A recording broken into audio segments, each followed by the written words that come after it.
Good morning friends, so welcome to the prelims booster session. आज का पहला topic है इंडिया ग्रीस टाइज। तो ये टॉपिक इंटरनेशनल रिलेशंस के लिए इंपॉर्टेंट है। आपको पता है कि प्राइम मिनिस्टर ऑफ ग्रीस जो है वो स्टेट विजिट ऑफ इंडिया पर है। फर्स्ट विजिट है इंडिया की पिछले 16 साल में ग्रीक प्राइम मिनिस्टर की। तो अगर हम हिस्टोरिकल लिंकेजेस देखें इंडिया और ग्रीस के बीच में 2500 साल पहले शुरू हुई, जब अलेक्जेंडर ने एक्सपीडिशन लिया north western part of Indian सब कॉन्टिनेंट का।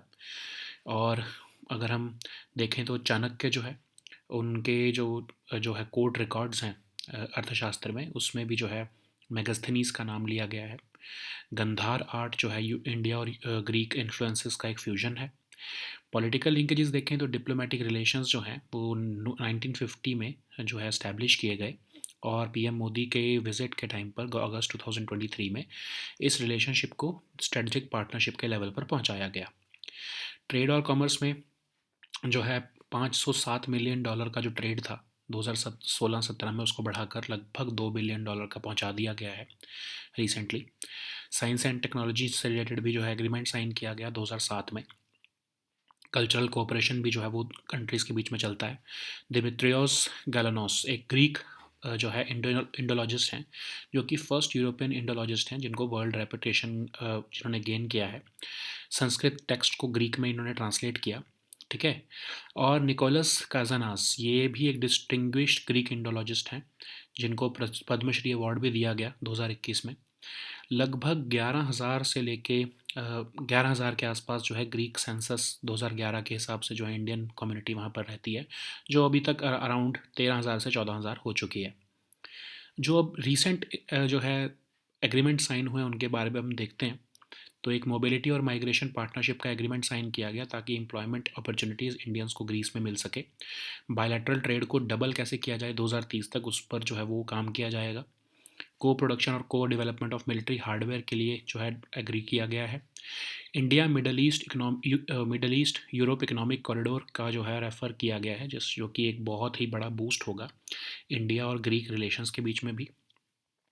75th anniversary of diplomatic relations between two countries को भी जो है 2025 में जो है सेलिब्रेट करने का प्लान किया गया है। नेक्स्ट हम टॉपिक देखते हैं unauthorised online lending apps. Economy के लिए टॉपिक इंपॉर्टेंट है। 28th meeting of financial stability and development council को एड्रेस करते हुए फाइनेंस मिनिस्टर ने बोला है कि फाइनेंशियल सेक्टर रेगुलेटर्स जो हैं वो कैसे अनऑथराइज्ड लैंडिंग जो ऑनलाइन ऐप्स के थ्रू हो रही है उसको चेक कर सकते हैं। उन्होंने कहा है कि कांस्टेंट विजिल रखा जाए प्रोएक्टिवली, ताकि जो है फाइनेंशियल स्टेबिलिटी के ऊपर जो रिस्क आ रहे हैं इन अनऑथराइज्ड डिजिटल लैंडिंग ऐप्स की वजह से उसको रोका जा सके। तो financial stability and development council है क्या? एक एपेक्स लेवल बॉडी है, याद रखो स्टेचुटरी बॉडी नहीं है ये। 2010 में इसको बनाया गया, फाइनेंशियल स्टेबिलिटी डिवीजन के अंदर इसको एस्टैब्लिश किया गया है डिपार्टमेंट ऑफ इकोनॉमिक अफेयर्स में। रघुराम राजन कमेटी जो है सबसे पहले उसने एडवोकेट किया कि एक सुपर रेगुलेटरी ऑटोनोमस एंटिटी होनी चाहिए जो कि मैक्रो प्रूडेंशियल और फाइनेंशियल इरेगुलरिटीज़ को इंडिया में देखे 2008 के फाइनेंशियल क्राइसिस के बाद। यूनियन फाइनेंस मिनिस्टर जो है इसके चेयरपर्सन होते हैं, और इसमें लगभग सभी रेगुलेटर्स, चाहे आरबीआई हो, डीईए हो, डीएफएस हो, कॉरपोरेट अफेयर्स मिनिस्ट्री के सेक्रेटरी हो, मिनिस्ट्री ऑफ इलेक्ट्रॉनिक्स के हों, चीफ इकोनॉमिक एडवाइज़र हों, सब इसके जो है मेंबर्स हैं। और रिस्पॉन्सिबिलिटी और फंक्शंस देखें तो कोई इनको सेपरेट फ़ंड तो नहीं मिलते हैं एफएसडीसी को, और ये बेसिकली आपस में कोऑर्डिनेशन से ही काम चलाते हैं। तो एफएसडीसी क्योंकि यूनियन फाइनेंस मिनिस्टर द्वारा हेड किया जाता है, तो ऑफ कोर्स आरबीआई और जो अदर रेगुलेटर्स की जो अथॉरिटी है वो थोड़ा जो है वो ड्वाफ हो जाती है। तो कहा जा रहा है कि ऑटोनॉमी बनाकर रखना ज़रूरी है इसकी एफएसडीसी की, तभी ये सही से फंक्शन कर पाएगा। तो अगर हम अब देखें डिजिटल लैंडिंग के बारे में, तो क्रेडिट जो है ऑनलाइन जब डिलीवर किया जाता है उसको हम डिजिटल लैंडिंग कहते हैं। तो कई तरह की जो है क्रेडिट जो है की फैसिलिटीज़ आ चुकी हैं, जैसे बाय नाउ पे लेटर फैसिलिटी। तो ये बहुत स्पीडी ऑनलाइन ट्रांजैक्शंस की फैसिलिटी देती है। क्रेडिट रेंज जो है बहुत अच्छे से इन्होंने पेनिट्रेट कर लिया है हमारे सोसाइटी में, लेकिन इसको रेगुलेट करने की ज़रूरत है। क्यों? क्योंकि अगर अब देखें आरबीआई के डेटा के हिसाब से, तो इंडिया में सबसे ज़्यादा ये इंडिया डिजिटल लोन ऐप्स इस टाइम पर काम कर रही हैं। लगभग 600 से ज़्यादा लोन ऐप्स जो हैं वो इलीगल पाई गई सेंट्रल बैंक द्वारा। ये जो ऐप्स हैं मोस्टली 2,000 से 10,000 का जो है अमाउंट को अ, जो है लेंड करती हैं लो इनकम और फाइनेंशियल अनसेवी इंडियंस को। ह्यूज इंटरेस्ट रेट्स चार्ज करती हैं, एक्सटॉर्शनेट करती हैं, एक्सटॉर्शनेट टर्म्स और कंडीशंस पर। रिकवरी एजेंट्स के थ्रू हरासमेंट भी देखने को मिली है इसमें कई बार। बोरवर्स की प्रिवेसी को भी ब्रीच करती है। उनके सारा डेटा मोबाइल का ले लेती हैं, पैन और आधार कार्ड जैसी डिटेल्स भी चोरी करती हैं। और कई बार तो देखा गया है कि ये चाइना से लिंक्ड होती हैं और अब ये पैसा जो है वो फंड चाइना को रिपैट्रिएट करती हैं। तो आरबीआई ने भी जो है इस पर क्लैंप डाउन शुरू किया है। 2022 में आरबीआई ने first set of guidelines issue की डिजिटल लैंडिंग को जो है रेगुलेट करने के लिए। मल्टी एजेंसी क्रैकडाउन भी किया गया इलीगल लोन ऐप्स पर, वाइट लिस्ट बनाई गई लीगल लोन ऐप्स की ताकि लोग जो है बेटर जज कर सकें। गूगल ने भी जो है लगभग 2500 ऐसी फ्रॉडुलेंट लोन ऐप्स को अपने प्ले स्टोर से रिमूव किया रिसेंटली।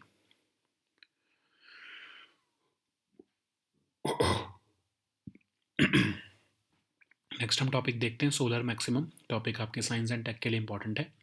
तो एक न्यू विजुअलाइजेशन देखने को मिली है यूरोपियन स्पेस एजेंसी से, जिससे कि हमें सोलर मैक्सिमम जो है वो फिनोमेना देखने को मिल रहा है। सोलर मैक्सिमम में क्या होता है, सन अपनी नेचुरल सोलर साइकिल से जब गुजरता है लगभग हर 11 साल में, तो इस 11 साल के पीरियड के बाद जो है मैग्नेटिक फील्ड जो है सन के नदर्न और सदर्न हेमिस्फेयर का वो फ्लिप हो जाता है।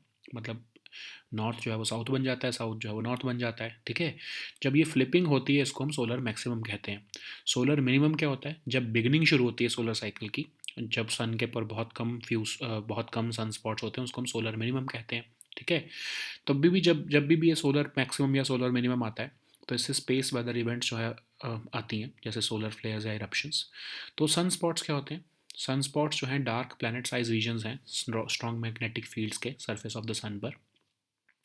ये एक सेंट्रल डार्कर रीजन होता है इसमें, जिसको हम अम्बरा कहते हैं, और एक सराउंडिंग रीजन होता है जिसको हम पेनम्बरा कहते हैं। ठीक है, तो ये डिस्टर्बेंसेस क्रिएट कर सकता है सोलर फ्लेयर्स और कोरोनल मास इजेक्शंस के फॉर्म में।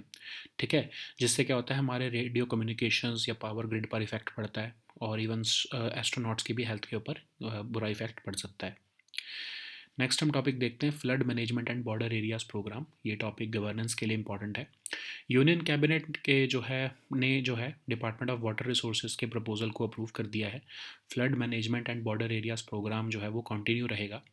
एक सेंट्रली स्पॉन्सर्ड स्कीम है जिसमें critical works related to flood control, anti erosion, drainage development और एंटी सी इरोजन जो है वो टेकअप किया जा रहा है जो है सेंट्रल असिस्टेंस द्वारा, स्टेट गवर्नमेंट्स द्वारा। ठीक है, तो इसमें जो है जो खासकर बॉर्डर रिवर्स हैं जो बॉर्डर एरियाज़ में पड़ती हैं नेबरिंग कंट्रीज़ के साथ, उससे रिलेटेड जो भी हाइड्रोलॉजिकल ऑब्जर्वेशन या फ्लड फोरकास्टिंग करके जो काम किया जाता है, उसमें 100% सेंट्रल असिस्टेंस मिलती है। अदरवाइज़ जो है वही 90-10 का शेयर है स्पेशल कैटेगरी स्टेट्स के लिए, 60-40 का शेयर है जनरल स्टेट्स के लिए। ठीक है, तो इसमें प्रोविज़न ये भी है कि फ्लड प्लेन जोनिंग अगर कोई स्टेट कर रही है तो उसको जो है इंसेंटिवाइज भी किया जाएगा। ठीक है, नेक्स्ट हम टॉपिक देखते हैं परुवेता फेस्टिवल। आर्ट एंड कल्चर के लिए टॉपिक इंपॉर्टेंट है। Indian national trust for art and cultural heritage जो है एफर्ट्स कर रहे हैं ताकि यूनेस्को रिकग्निशन मिल सके एनुअल परुवेता फेस्टिवल को। तो ये फेस्टिवल जो है एक मॉक हंटिंग फेस्टिवल है जिसमें श्री नरसिम्हा स्वामी टेम्पल जो है में सेलिब्रेशन की जाती है हुबिलम में, आंध्र प्रदेश में। इसको हम कहते हैं कम्युनल हार्मनी का फेस्टिवल है क्योंकि इसमें बाकी रिलीजियस कम्युनिटीज़ भी, जैसे इवन मुस्लिम्स भी इसमें पार्टिसिपेट करते हैं और लॉर्ड नरसिम्हा को प्रे करते हैं। तो इसका ओरिजिनल फोकलोर ये कहता है कि विष्णु भगवान जो है नरसिम्हा रूप में जो है उन्होंने महालक्ष्मी जो है उनसे शादी की थी, अ, जो कि महालक्ष्मी एक ट्राइबल गर्ल चेंचू लक्ष्मी की जो है तरह से पैदा हुई थी। तो चेंचू ट्राइब्स जो हैं वो नरसिम्हा को as their brother in law treat करते हैं इस फेस्टिवल के टाइम पर, खासकर मकर संक्रांति के टाइम पर उनको अपने घर पे बुलाते हैं। ठीक है, तो ये बहुत से टेम्पल्स में विजयदशमी या फिर संक्रांति के टाइम पर जो है सेलिब्रेट किया जाता है। इसमें डीटी जो है टेम्पल से निकल के बाहर 32 चेंचू विलेजेस में, ट्राइबल विलेजेस में उनको लेके जाया जाता है। टेम्पल स्टाफ भी इन हैमलेट्स में रहता है पूरे इस एंटायर 40 दिन के पीरियड में जब ये सेलिब्रेशन चल रही होती है। तो जब टेम्पल स्टाफ भी ऐसे ट्राइब्स के साथ रहता है तो एक तरह से कास्टलेस सोसाइटी जो कि पास्ट में एग्जिस्ट करती थी वो इंडिकेशन दी जाती है। ओके, तो चेंचू ट्राइब्स कौन है, हिल्स ऑफ सदर्न इंडिया में आंध्र प्रदेश में खासकर ये रिजाइड करती हैं, लेकिन ऑफ कोर्स कई और कम्युनिटीज़ भी हैं चेंचू कम्युनिटीज़ जो तमिलनाडु, कर्नाटका और उड़ीसा में पाई जाती हैं। इनकी नेटिव जो लैंग्वेज है चेंचू लैंग्वेज, ये द्रविडियन लैंग्वेज फैमिली को बिलोंग करती है। ये एक्सोगेमस हैं ये ट्राइब्स, मतलब ये marriage with in the same clan नहीं करती हैं, और इनकी सोसाइटी पैट्रिलिनियल है। ओके, नेक्स्ट हम टॉपिक देखते हैं स्मिशिंग। ये टॉपिक आपके जो है सिक्योरिटी के लिए इम्पॉर्टेंट है। तो आजकल जो है स्मार्टफोन्स जिस तरह से फैल रहे हैं, तो स्मिशिंग का एक बहुत ही बड़ा थ्रेट जो है सामने आ रहा है। स्मिशिंग में क्या होता है, इंडिविजुअल्स को टारगेट किया जाता है टेक्स्ट मैसेज या एसएमएस के थ्रू, ताकि उसमें एक लिंक होता है या फिशिंग ईमेल्स भी की जाती हैं। लेकिन स्मिशिंग हम एसएमएस को कहेंगे, ठीक है। तो इसमें पर्सनल इन्फॉर्मेशन उनको डाइवर्ज करने के लिए जो है वो ट्रिक किया जाता है। कोई फेक अलर्ट्स या वार्निंग्स आपके मोबाइल पर आएंगी, अर्जेंट रिक्वेस्ट आएगी। जब आप लिंक को क्लिक करोगे तो ऑफ कोर्स आपकी डिटेल्स जो है वो चली जाएंगी, ठीक है। तो इसको आइडेंटिफाई कैसे करते हैं, कई बार तो आपको एसएमएस में ही दिख जाएगा कि बहुत पुअर ग्रामर या स्पेलिंग मिस्टेक्स हैं, तो आपको पता लग जाएगा कि ये रियल नहीं है मैसेज। और जबकि ये कोशिश करते हैं कि लेजिटिमेट लगे कि कोई बैंक का मैसेज है या ऐसा कुछ मैसेज है, आपके इलेक्ट्रिसिटी डिपार्टमेंट का कोई मैसेज है, जबकि वो होता नहीं है, ठीक है। आपको उनकी लैंग्वेज से ही पता लग जाएगा कि इतनी पुअर लैंग्वेज लिखी होती है कई बार, या सस्पिशियस लिंक्स होंगे, ठीक है। सॉफ्टवेयर को अपडेट रखोगे आप अपने, तो फिर भी चांसेस हैं कि आपका ऑपरेटिंग सिस्टम आपको प्रोटेक्ट कर सके ऐसे स्मिशिंग मैसेजेस से। नेक्स्ट हम टॉपिक देखते हैं राष्ट्रीय उद्यमिता विकास परियोजना। इकोनॉमी के लिए टॉपिक इंपॉर्टेंट है। तो यूनियन मिनिस्टर ऑफ एजुकेशन और स्किल डेवलपमेंट और एंटरप्रेन्योरशिप जो है, उन्होंने राष्ट्रीय उद्यमिता विकास परियोजना को इनाग्रेट किया है संबलपुर उड़ीसा में। तो ये राष्ट्रीय उद्यमिता विकास परियोजना टेलर्ड की गई है beneficiaries of PM Svanidhi scheme के लिए। इंडिविजुअल्स को कॉम्प्रिहेंसिव एंटरप्रेन्योरशिप ट्रेनिंग और जॉब प्रोवाइडर्स बनाने का जो है ट्रेनिंग दी जाती है, rather than being job seekers. Reskilling और अपस्किलिंग की जा रही है एम्प्लॉयज़ की। एक कॉम्प्रिहेंसिव एंटरप्रेन्योरशिप ट्रेनिंग दी जाती है उन्हें 22 हफ्तों की, ऑफलाइन, ऑनलाइन या हाइब्रिड मॉडल्स में। गवर्नमेंट ऑफ इंडिया ने फ्लिपकार्ट के साथ भी पार्टनरशिप की है ताकि स्ट्रीट वेंडर्स को और स्मॉल शॉपकीपर्स को स्किलिंग की जा सके, ठीक है। इसके अंदर एक पायलट प्रोग्राम चलाया जा रहा है जिसमें स्ट्रीट वेंडर जो हैं 10 बिग सिटीज़ के, उनको स्टाइपेंड भी दिया जाएगा ताकि वो अपने बिजनेस को एक्सपैंड कर सके। Okay, so now let us see all these topics in English.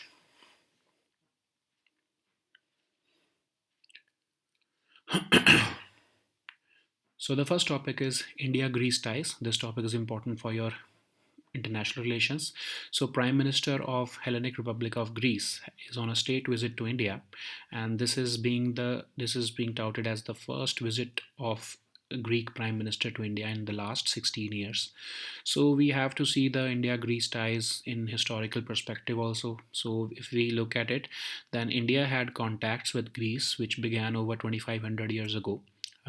We saw that trading between Mauryan kings and Greece uh, happened during this period, as evidenced by coinage and writings. In 326 BC, Alexander's expedition led him to the northwestern part of Indian subcontinent, as far as the Byas River, where he fought with Raja Puru of Paurava dynasty, and Ambhi also, who ruled Takshila at that time. Chanakya in Chandragupta's court also recorded Arthashastra about has mentioned about Megasthenes, or Yavan ambassador in the king's court in Arthashastra. If we also look at the art side, then Gandhar art is believed to be a fusion of Indian and Greek influences. So, in the modern state of India and Greece, the diplomatic relations were established in 1950, and this relationship was recently elevated to strategic partnership between when PM Modi visited Greece in August 2023. So the two-way trade has grown from just $507 million to almost $2.2 billion in 2022 and 2023 period. So we also have signed the agreement on science and technology in 2007. We also have our cultural cooperation with them, where Dimitrios Galanos, a Greek, he became the first European Indologist who gained world reputation. He translated many Sanskrit texts into Greek so as to make philosophical and religious ideas of India available to many other Europeans. Nicholas Kazanas, he is also a distinguished Greek Indologist who was declared as one of the awardees of the prestigious Padma Shri Award on the occasion of Republic Day of India of 2021. Uh, if we look at the Indian community in Greece, then as per the 2011 Greek census, it is about 11,333 in number, but of course it is currently estimated to be between 13,000 to 14,000, and they are predominantly from Punjab and largely Sikhs. Okay, so if we look at the recent pacts which were signed between the two countries during the preem of Greece visit, then we can say that India and Greece will soon commence a mobility and migration partnership, which will provide employment opportunities for Indians in Greece. And the aim is also to double the bilateral trade by 2030. And we are also working with Greece to uh, co-produce and co-develop military hardware. Both sides have also resolved to cooperate in the Eastern Mediterranean region. Apart from that, both sides have lauded the India Middle East Europe Economic Corridor. Once constructed, this will increase the bilateral trade between Greece and India also to a very high level. And the upcoming 75th anniversary of diplomatic ties between India and Greece will be celebrated in 2025 also. Okay, so the next topic is unauthorized online lending apps. This topic is important for your economy section. So, addressing the 28th meeting of Financial Stability and Development Council, Finance Minister asked the financial sector regulators to take further measures to check spread of unauthorized lending through online apps. She also asked regulators to maintain constant vigil and be proactive towards detecting emerging financial stability risks. So, what is Financial Stability and Development Council? It is an apex level body which was constituted by the Government of India in 2010. It has been established by the Financial Stability Division of the Department of Economic Affairs. And in 2008, the Raghuram Rajan Committee advocated the creation of a super regulatory autonomous entity to deal with the macroprudential and financial irregularities in India's financial system, especially after the 2008 financial crisis or global financial crisis. So it consists of the chairperson, who is the finance minister of India, of course, and he or she can invite any person as deemed necessary for the meeting of FSDC. The members include the RBI Governor, Finance Secretary, Department of Financial Services Secretary, Ministry of Corporate Affairs Secretary, Ministry of Electronics and Information Technology Secretary, Chief Economic Advisor, Chairpersons of regulatory bodies like SBI, I'm sorry, SEBI, IRDA, PFRDA, IBBI, and the secretary of the council is the additional secretary of DEA. Okay, so of course they do not. This FSDC does not get any funds aside for the council and to carry out its duties. But there are concerns also because it is headed by the Union Finance Minister. The authority of other regulators or the other uh, members get dwarfed, and as a result, the autonomy gets affected. So it is important that such a body should maintain its autonomy so that it can function separately and effectively.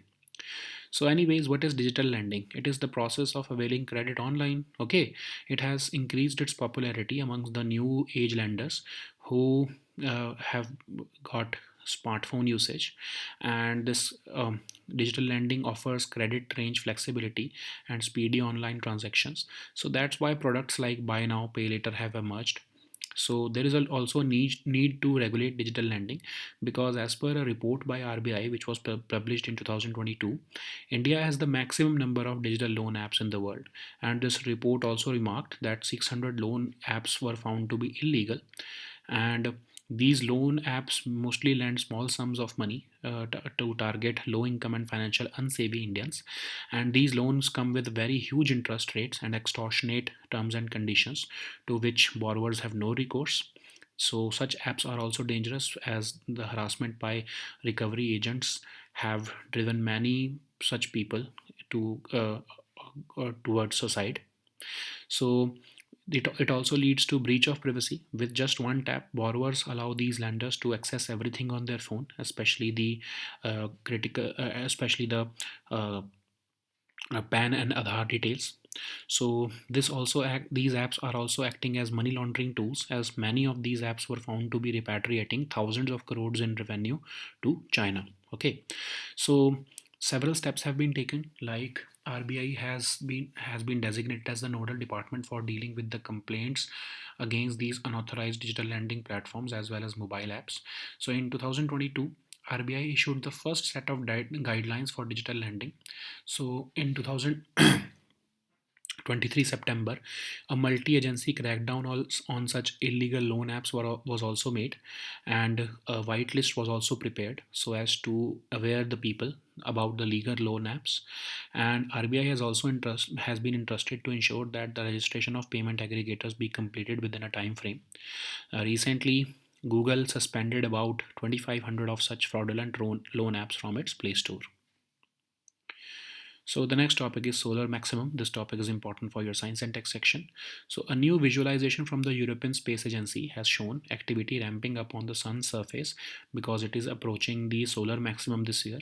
So solar maximum is basically a phenomena which is a natural solar cycle, which is of about 11 years, and over the course of 11 years the magnetic field of the sun flips, which means that the north becomes south, south becomes north, and this flipping point basically means the solar maximum. Okay, it occurs approximately halfway through the solar cycle, and solar minimum is the beginning of end of each beginning or end of each solar cycle, when the sun has fewer sunspots. At the solar maximum, the sun has the greater number of sunspots observable on the surface of the sun. So this increased solar activity can cause extreme space weather events, including solar flares and eruptions also. So what are sunspots? So sunspots are dark planet-sized regions of strong magnetic fields on the surface of the sun. The central dark region is known as umbra, and the surrounding region is known as penumbra. And these sunspots create disturbances in the form of solar flares and coronal mass ejections, and which leads to disruption of radio communications on Earth, power grid disruptions, and it can also have serious health consequences for our astronauts also. So the next topic is flood management and border areas program. This topic is important for your governance section. So recently Union Cabinet has approved the proposal of Department of Water Resources for the continuation of the flood management and border areas program with a total outlay of 4100 crore rupees for a period of 5 years.